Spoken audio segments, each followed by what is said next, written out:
croyais que c'était le moteur, l'engrenage, la roue. C'est juste le fouet et les bottes pour forcer l'écrou. D'ici on voit tout, mais d'hier on oublie tout. Et même si t'oublies rien du tout, on t'habitue, c'est tout. Mais l'avenir de l'emploi, aujourd'hui, pour moi, c'est la galère.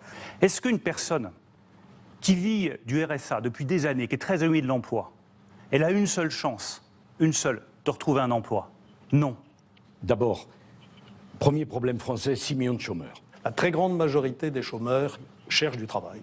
Qu'est-ce qui va servir à relancer la création d'emplois? Nous passons un contrat, l'État et les associations des régions, les associations de départements, l'association des maires, et nous contractualisons avec eux une réduction de 150 000 emplois. Sur la fonction d'État, on fait comme on a fait dans mon quinquennat, où nous avons supprimé 150 000 postes de fonctionnaires. Avec l'objectif, je le répète, emploi. Bruno Le Maire, vous êtes avec François Fillon et Nathalie Kosciusko-Morizet, l'un des plus radicaux sur ce sujet. Vous voulez supprimer 500 000 postes de fonctionnaires pendant votre quinquennat. Le travail, pour moi, c'est la priorité absolue. Donc je propose la suppression de ces emplois. On ne va jamais trop loin contre le chômage. Il a pris l'engagement de supprimer tous les emplois. Que dites-vous aux chômeurs qui cherchent désespérément un emploi et qui n'en trouvent pas au bout d'un an?